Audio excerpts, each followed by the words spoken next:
Governments face urgent calls to overhaul their approach to closing the gap after an Indigenous-led review revealed slow progress and a lack of genuine partnership with Aboriginal communities. Meanwhile, new data from Reconciliation Australia highlights strong public support for reconciliation, alongside rising experiences of racism, underscoring the need for real action on unity and justice.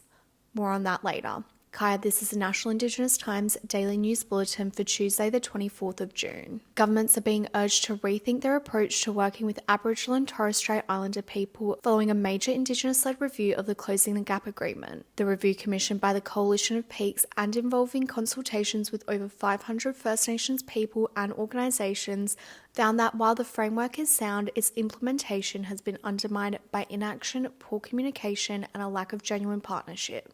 Aboriginal community-controlled organisations are doing much of the heavy lifting but remain under-resourced, while governments often impose predetermined solutions rather than co-designing with communities.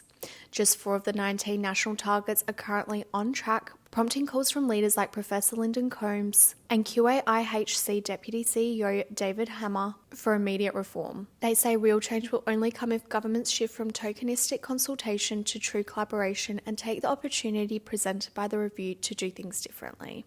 New data from Reconciliation Australia's 2024 Australian Reconciliation Barometer shows strong public support for reconciliation and truth-telling, but also a concerning rise in experiences of racism among First Nations people. The survey found 85% of Australians value the relationship between Indigenous and non-Indigenous people, with multicultural and young Australians emerging as key drivers of reconciliation. However, 54% of First Nations respondents reported experiencing racism in the past 6 months, up from 39% in 2014. With the highest rates among 25 to 34-year-olds. Reconciliation CEO Karen Mundine said this highlights the need for government action, including implementing the National Anti-Racism Framework. Encouragingly, the Workplace RAP Barometer showed that organisations with reconciliation action plans are fostering greater cultural understanding.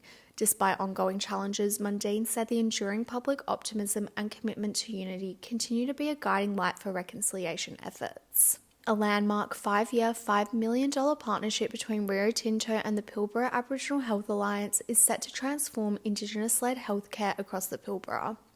The funding will boost access to culturally appropriate services, including the upcoming Tom Price dialysis unit, allowing patients to receive treatment closer to country. Pilbara Aboriginal Health Alliance CEO Ashley Councillor Abunjama Mann said the partnership empowers community-led health planning and addresses critical issues like chronic disease and housing-related health impacts. With dialysis rates among Aboriginal people in the region disproportionately high, the initiative aims to ease relocation burdens while strengthening prevention and early intervention efforts. Traditional owners and Aboriginal leaders will guide project delivery, ensuring lasting, locally driven health improvements. As Tasmania prepares for a state election on July 19, the Tasmanian Aboriginal Centre has strongly rejected the Liberal government's proposed Truth-Telling and Healing Commission, calling it a symbolic gesture that fails to deliver meaningful outcomes for Aboriginal people.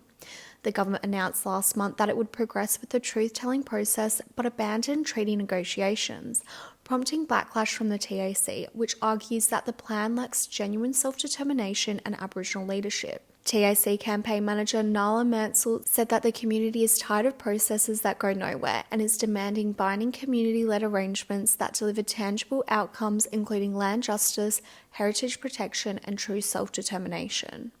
While the Aboriginal Advisory Group welcomed the Commission as a step forward, the TAC criticised the government for handpicking advisors and sidelining long-standing Aboriginal voices. The TAC also called on the Greens and any party holding the balance of power to push for real action on treaty and Aboriginal rights.